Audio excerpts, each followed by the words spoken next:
Good morning, Facebook. It's Gerry coming to you from Rhhythmia in Guanacaste, Costa Rica. It is the first or second slightly overcast day in probably the last 6 months that we've done this. It's still beautiful out. It rained all night. Everything is super green and alive. It's beautiful. Rhhythmia is a life advancement center located in Guanacaste, Costa Rica that uses sacred plant medicine, metaphysical teachings, farm to table organic food, hydrocolonic cleanses, yoga, meditation, breath work, and all of that. But it's designed to create something called a soul merger or a soul reclamation, which is a very ancient thing. Are we good at it? I think we're the best in the world at it. And what do I mean by that? Well, about 12,500 people have walked through our doors to date, and 97.11% of them, that's 971.1 out of every 1,000, report they had a life-changing miracle during their stay. Wow, pretty cool, huh? 2,000 plus TripAdvisor reviews, making us a top 10 resort in the world of any type based on percentage of 5-star reviews on TripAdvisor. That includes the St. Regis's, the Ritz-Carltons, the Four Seasons, and all of that lot. So we're doing an amazing job. Who comes here? Everybody. Normal people like you and me, billionaires, movie stars, actors, actresses, musicians, sports people. And what's interesting is right after they come here, they do great the next time that they're involved in sports. Kelly Slater, Deontay Wilder, Shavarius, like you, when we tell you who's been here, it's hard to believe. And we all drink medicine side by side. We all attend classes side by side. So you have this pool of souls that want to be a beneficial presence on the planet in one place. And when people leave, they cry. They cry.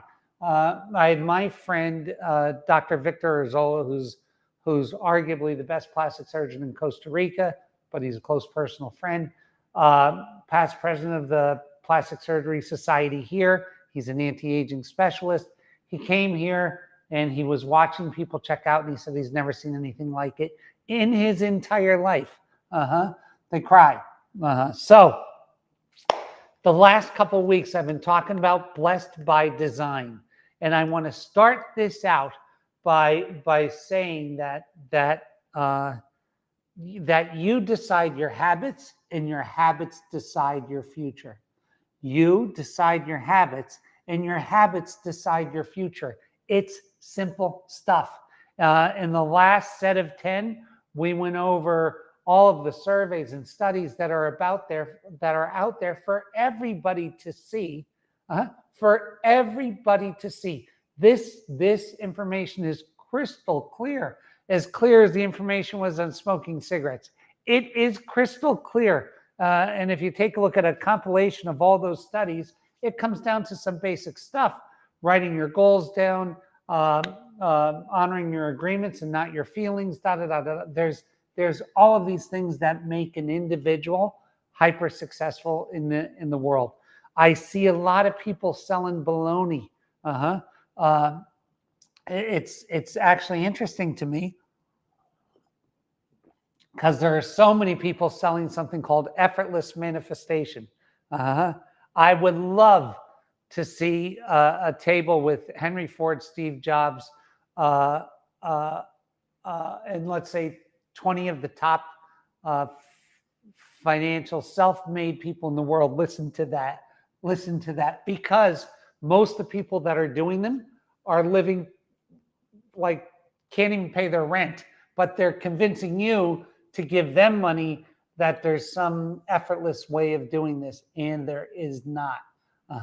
Because there are ways after you've put in the work to harness the power of the universe and have it carry you. At that point, it seems effortless, not in the beginning. And we're going to talk about some of these things today. So last week, we talked about this data being out there, right? This data is all out there for you to look at, and then to employ that data and to make agreements with yourself and honor those agreements and not your feelings. In other words, I don't feel like working out today. I don't feel like sticking to my diet today. I don't feel like you'll have a million of those days. Jeff Bezos has them. Elon Musk has them. Steve Jobs had them. Everybody has had them. They've all had them. Mother Teresa must have had 50 trillion. But kept going because she honored her agreement. She made her agreements with Jesus, right? Everybody makes their agreements with and I try to make mine with myself, right? Now, until you can freely say no, your yes is worthless. Because our energy and attention is finite. And if we give it to a myriad of different things, we can't focus it on where it needs to be because success in becoming a beneficial presence requires laser-like focus, fighter pilot-like focus. It does. And this data is all out there, right? There's old sayings, a man who chases 2 rabbits catches none, right? This is all out there. Okay, but now I'm going to talk about the implementation, doing this by design, right? So why do people love children? Because when we look at children, they're nothing but pure potential. Bam! That's it. My partner, Jeff, has 2 beautiful children. And when they come around this house, it's like they could be anything, right? They're nothing but pure potential. Now, what we learn is discipline is the thing that transforms potential. So what the idea of this is, and I have to tell you what, if there was ever, you just take a look at the people who shaped and changed the world. Now, let's just take some names out there. Martin Luther King, John F. Kennedy, probably in that mix. Mother Teresa, probably in that mix. Some of the popes, probably in that mix. Some of the Mahatma Gandhi, some of the spiritual leaders, put them all there. And you show me one perfect one. A lot of you might say Jesus. I might say Jesus too. Jesus, one.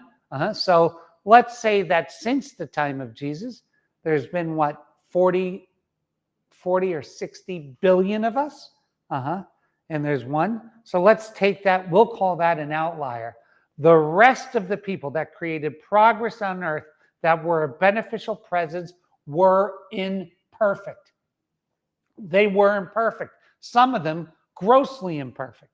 But still made this huge difference, this huge change, this big life, this beneficial presence, right? Because if you wait to become perfect to start this journey, and some of you are doing that because this is an act of pairing, not adding.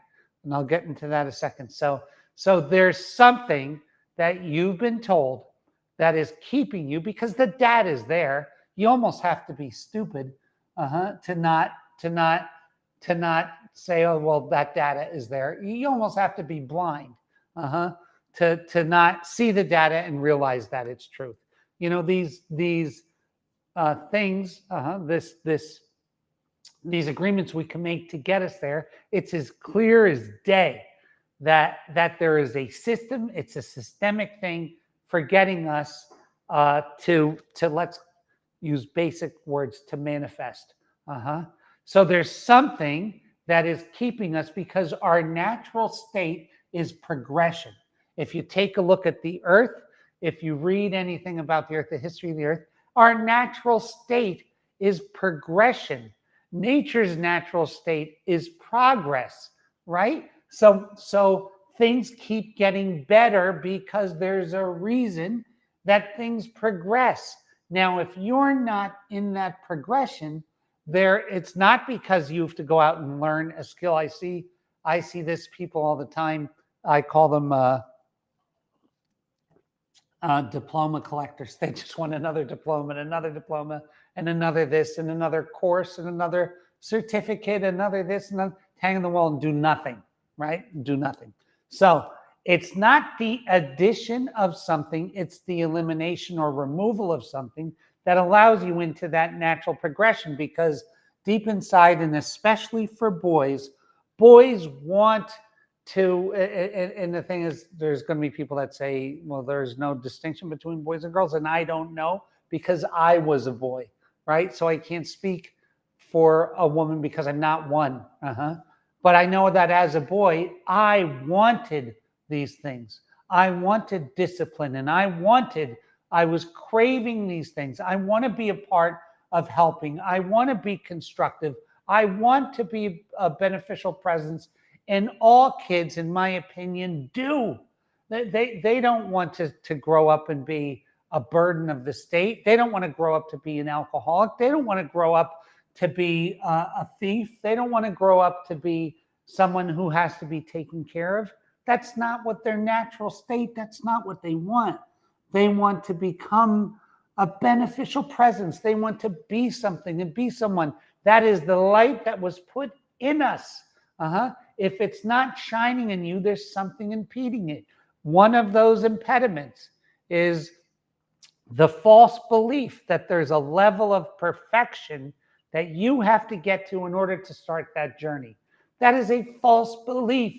Oh my God, Van Gogh never would have picked up a paintbrush. Like, take a look at all of the musicians from our current day or past days. None of them would be playing if they waited to be perfect humans before they started. It's ridiculous stuff. It's stuff that was taught to us by our parents, and in order to control us, to not be a pain in the ass around the house. Probably. Probably. So what I'm going to tell you is that it's the removal of, not the addition of, something that can get you off the couch. What I mean by off the couch, not that everybody's on their couch eating bonbons and flipping through TV channels. That's kind of a 1980s kind of thing. But anyway, not that that's the state. What I mean is get you out of commenting on the game and get you into becoming in the game. So, what is that? It's the removal of a belief. And one of the greatest of those beliefs is I'm not good enough to try. That's one of the, well, I said the greatest, that's one of the most common beliefs that keep you on the couch. Now, when you think that you're not great enough to try, the next thing that you do is gossip. The next thing that you do is talk someone else down. Because if you're not good enough and you're not vibrating, and you're vibrating as that, let's point to someone who's doing it and talk them down, so we're not alone.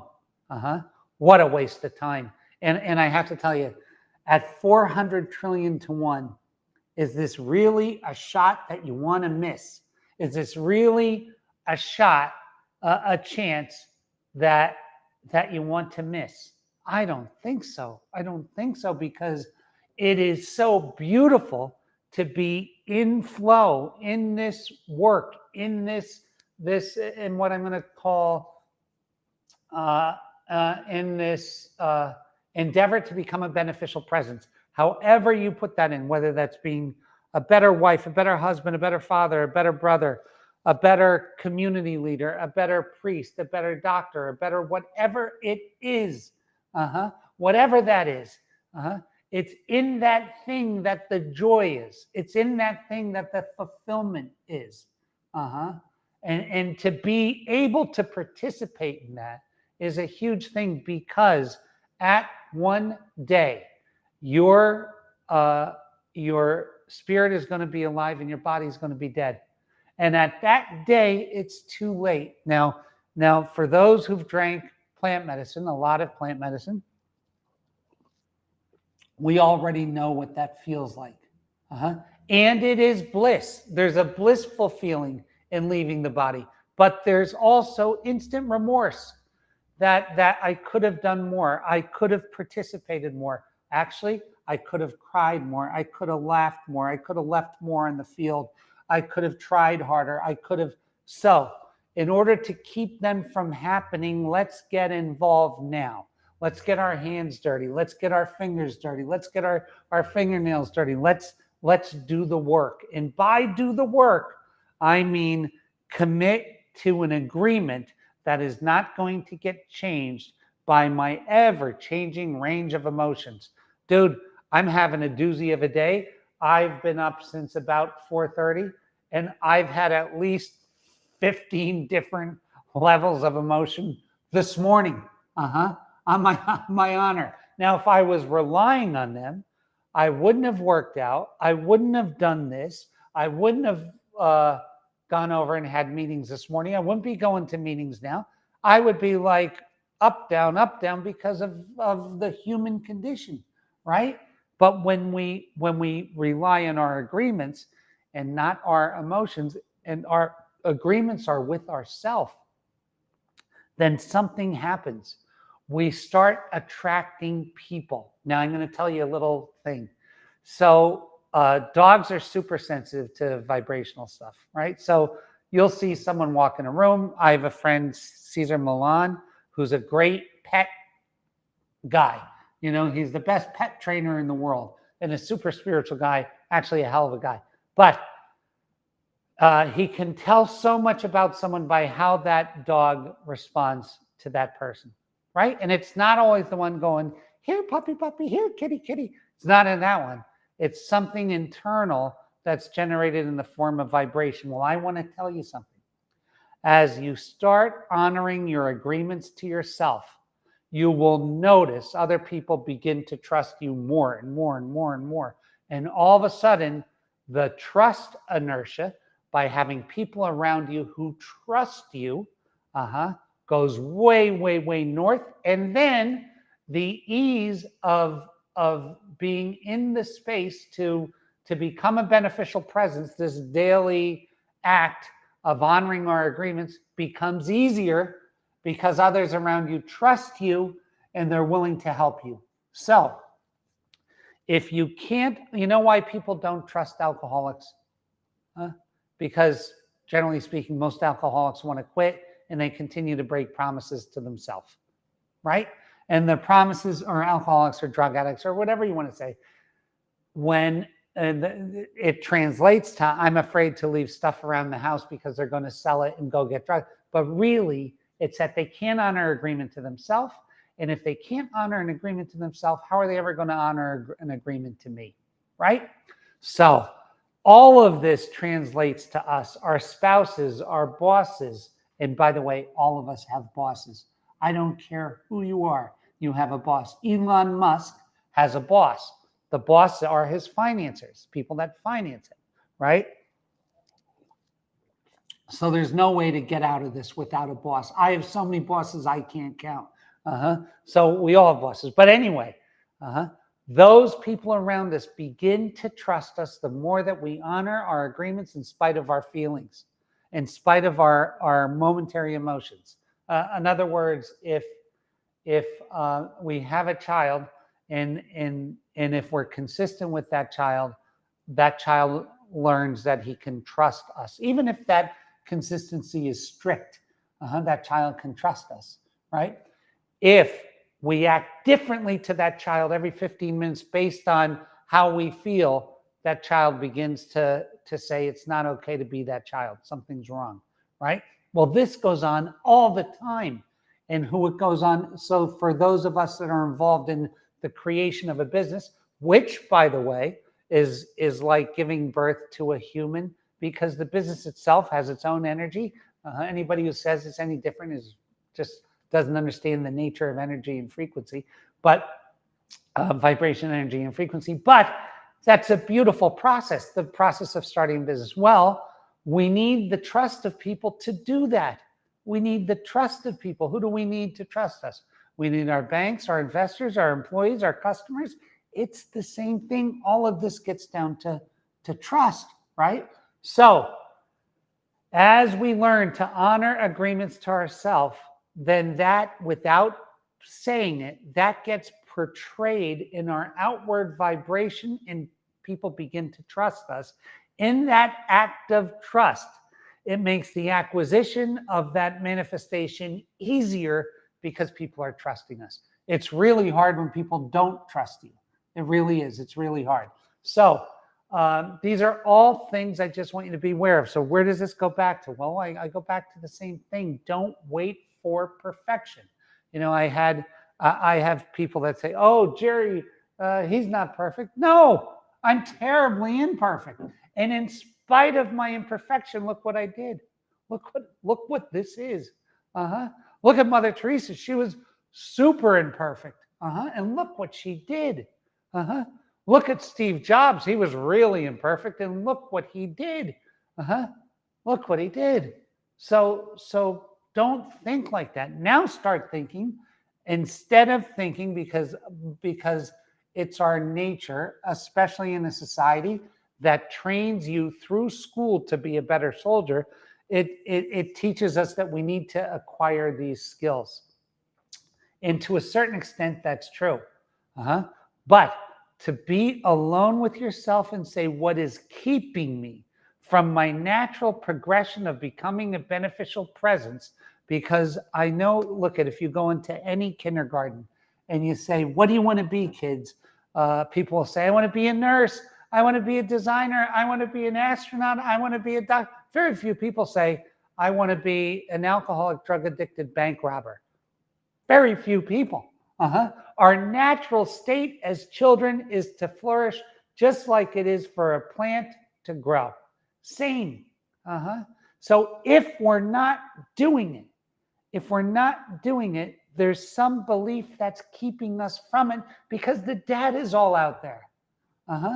Just like when, and I'm going to just use cigarettes, but I'll use cigarettes. The data is out there that the things are going to kill you, and pretty soon the data is going to be out there about vaping too, but it's not really available yet, but it will be. But in spite of this, people kept smoking. Now the tail went like this, but the people kept smoking, knowing they were killing themselves. Why? Because there was something else at work. So when you look at yourself, what is keeping you from your natural progression of growing and glowing and happiness in the pursuit of being a beneficial presence? That is your natural state. So don't add something, subtract something. Take a look at what it is. You may have an agreement with someone. And so everybody thinks about written agreements. I'm talking about binding emotional agreements or soul agreements or whatever. You may have had an agreement with your mother that it was okay for her to keep you small so it would make her feel better. Boom. Well, it's time to rewrite that agreement. And you can just by rewriting it to yourself. And I mean, taking out, and this is where you lose a lot of people. When people like an idea but are required to do a little work, 90% go, not for me. I'll stick with what I got. That's not how to do it. But if you have the presence and the desire to sit there and to write out that you're going to change this agreement and this agreement and this agreement and cancel a bunch of agreements and write a new agreement that you're going to agree to do these following things that are habits in order to get this thing. Boom, you're in a new game. You're in an absolute new game. And here's the great thing. The best thing about this is that the universe, the future, the next second, everybody in your life doesn't even care about the past. You can change someone's perception of you in a heartbeat. You can change nature's vibrational reaction to you in a nanosecond. You're one thought away from a whole different end game. And I have to tell you something, and this has been so true of the medicine. All the time that was lost is given back to you when you make that change. It's a brand new day. You'll see a 90-year-old person smile like a child. It's a brand new day. In the nature of forgiveness, eternal forgiveness is with us at all times, and we can rewrite everything in a second. So by all means, take a look at yourself. Take a look at your agreements. Instead of asking, what can I add to get there? What can I get rid of to get there? What can I leave behind to get there? What can I rewrite to get there? What is keeping me small? What is keeping me with this feeling that I have to be perfect in order to start? What is keeping me from this feeling that I'm too fat to start a diet? What is keeping me from this feeling that it's too late to stop smoking? What is keeping me from this feeling? That is the thinking, because you're going to see it's the removal of things, not the addition of things. One of the interesting things from the Ford factory, from Henry Ford, was you have the choice of 32 colors, but they're all black. He was a simple guy. So it's in simplicity that this act of elevation, the nature of nature, takes over, not in complexity, in simplicity. So let's look at simple things, and we can make some simple choices and have a much better today. Okay, thank you guys for tuning in, and God bless you, God keep you, God hold you in all of your beautiful imperfection. Let's start, and let's talk next week. Cheers.